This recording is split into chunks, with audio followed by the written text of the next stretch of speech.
Mi cordial saludo a cada hermano y hermana, amiga y amigo que escucha esta reflexión a esta hora. Mi nombre, María Elena Arango Librero. Soy maestra por vocación y formación, teóloga anabautista menonita, integrante de Cosmópolis, grupo de investigación permanente sobre el pensamiento de Bernard Lonergan en la Facultad de Teología de la Universidad Javeriana en Bogotá. He procurado aplicar muchos de los planteamientos de Lonergan al anabautismo. Por eso en esta mañana comenzaré con algunas de sus ideas, pues considero que aportan a tener un pensamiento más amplio y crítico y sobre todo a apropiarnos del conocimiento en cualquiera de las áreas o circunstancias de nuestra vida. Creo que es necesario decir quién es Lonergan. Es un jesuita, teólogo y filósofo canadiense. Y voy a hablar primero de lo que él considera que son los dinamismos de la construcción del bien humano. Considera entonces como obra del ser humano al bien humano, siempre procurando el bien. Como es difícil definirlo, se identifica por los elementos que componen el bien humano, que son habilidades, sentimientos, valores, creencias, cooperación, progreso y decadencia. Por lo tanto, su característica es que es el fruto del desempeño del sujeto humano, por lo que podríamos hablar de una trama básica o una urdimbre, como el tejido de los hilos detrás de un tejido, presente en todo el bien humano que surge en el mundo como obra del hombre. Las habilidades producen bienes concretos, los sentimientos tienden a valores auténticos, las creencias se apropian del conocimiento social. Las dialécticas de la persona humana como sujeto operador es otro de los puntos que quiero compartirles y quiero dejarles en esta mañana. Continúa entonces explicando Lonergan que hay 4 niveles operativos que forman la pauta básica de las operaciones humanas y que el operador son las preguntas. El primer nivel es experimentar, o sea, captar los datos inmediatos de los sentidos, de la conciencia. Y aquí debemos hacernos preguntas directas: ¿qué, cuándo, dónde, cómo, por qué? El segundo nivel de estas operaciones es el entender la situación que acabamos de experimentar, comprender los términos y sus relaciones e interpretar los significados. Aquí las preguntas deben ser preguntas críticas en todas las circunstancias que vivamos, en todas las experiencias que vivamos. Y esas preguntas son: ¿es esto verdad? ¿Es esto realmente así? El tercer nivel es juzgar. Una vez que hemos experimentado, entendimos lo que pasó, vamos a juzgar. ¿Y qué se entiende aquí como juzgar? Afirmar que una cosa es así, esto es así, o sea, algo existencial. Y aquí las preguntas deben ser prácticas, existenciales. ¿Esto vale la pena? ¿Es esto realmente valioso?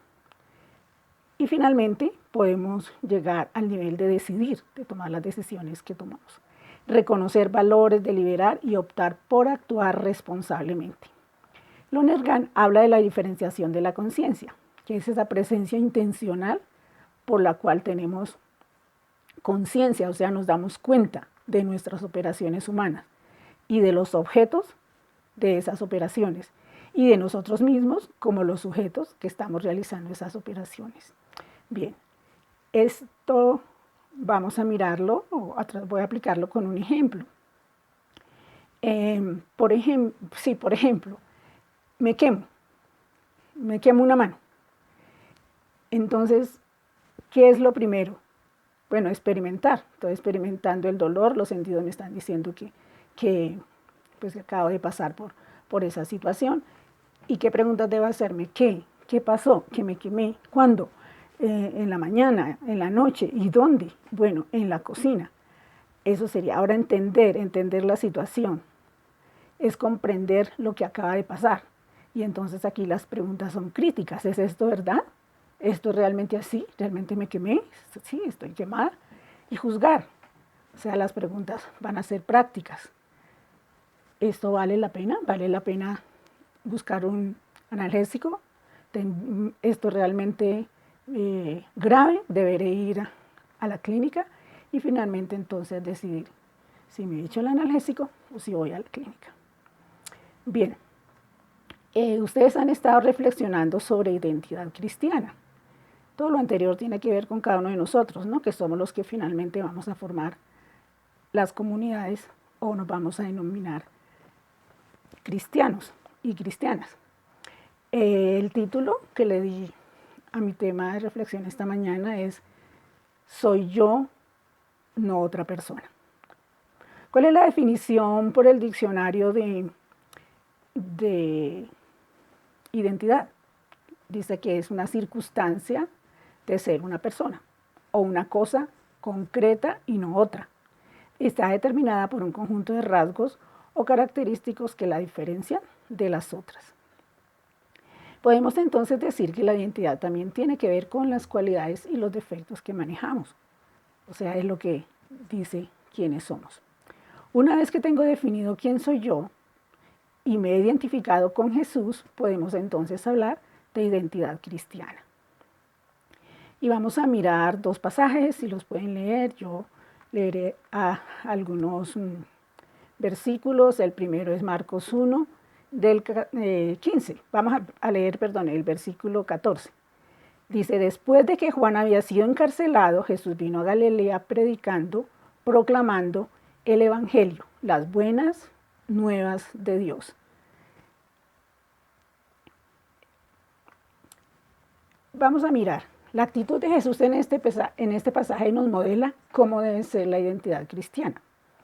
Esa identidad cristiana, ¿qué tiene que reflejar? Debe reflejar el reino de Dios. Pues es el proyecto de Jesús y nosotros hemos decidido seguirle. No debe distinguirnos otra cosa, no simplemente pertenecer a una iglesia, ni muchas actividades dentro o fuera de la iglesia, ni un liderazgo particular.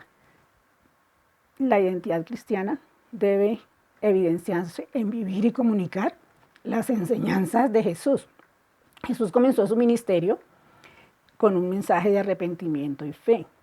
Arrepentirse de no amar a Dios sobre todo y al prójimo como a sí mismo, que es como se resume el reino de Dios, ya que de nada les había servido a los seres humanos, a los judíos de su época, a las personas a su entorno, todos los más 600 mandamientos que tenían y que lo sabían.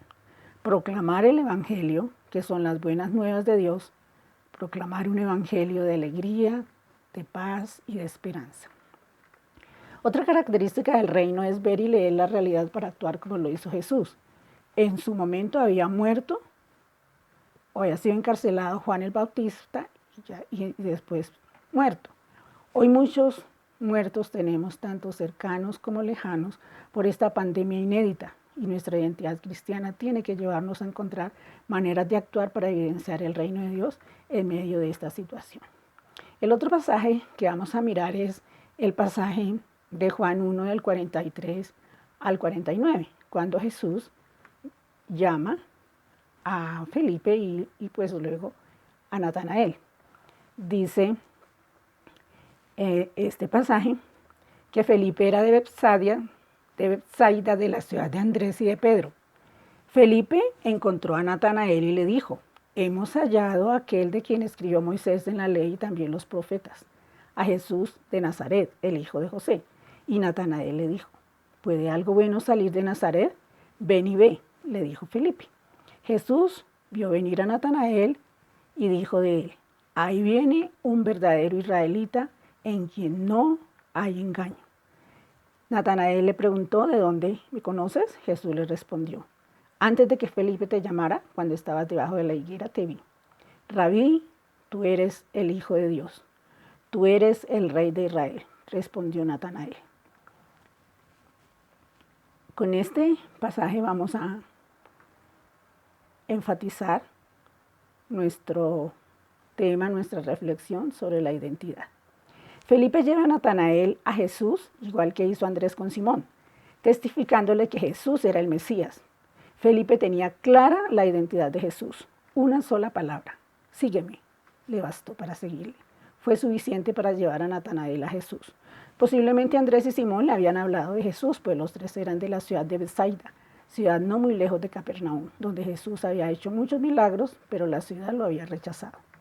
La breve comunicación del reino que hizo Felipe a Natanael fue decirle que habían hallado a aquel de quien había escrito Moisés en la ley y los profetas. Posiblemente Felipe era uno que esperaba el Mesías, Y como buen conocedor de las Escrituras, concluyó que en Jesús se cumplían todas estas características, que esa identidad la tenía Jesús. Al escuchar esto, Natanael, cuando le dice Felipe que Jesús era hijo de José de Nazaret, se mostró escéptico. Probablemente conocía la profecía que el Mesías nacería en Belén, y esto lo confundió, porque la información que tenía de Nazaret era que era la sede de la guarnición romana para el norte de Galilea, por lo que el apelativo nazareno era un término de oprobio para los judíos. Para Natanael estos dos conceptos, Mesías y Nazaret, no podían ir juntos. Natanael era de Caná de Galilea, una ciudad cercana a Nazaret, y por lo tanto la conocía bien. De repente Felipe se encontró sin saber qué decirle a Natanael, pero hace lo mismo que Jesús, ven y ve, lo mismo que Jesús le había dicho a Andrés y a Simón. Llevar directamente a los hombres hasta Jesús, a su proyecto del reino, que sigue vigente, estando seguros de que el Espíritu Santo será quien les convenza. Sorprendentes las palabras de Jesús a Natanael. Ahí viene un verdadero israelita en quien no hay engaño. Dos características de su identidad bien definidas. Israelita y en quien no hay engaño. Qué bueno que nuestra identidad fuera tan clara y positiva para Dios y para nuestros semejantes. Cuando Natanael respondió, Rabí, tú eres el Hijo de Dios, tú eres el Rey de Israel, la identidad de Jesús estaba clara para él. Su breve conversación con el Señor borró todas sus dudas respecto al Hijo de José de Nazaret. Que Jesús sea el Rey de nuestras vidas y la decisión de aportar nuestro granito de arena al extendimiento de su reino sea una característica de nuestra identidad. Acompáñenme en una oración, les pido. Señor, gracias en esta mañana por permitirnos compartir de tu palabra, por reflexionar. Gracias por cada uno de quien ha estado en este tiempo.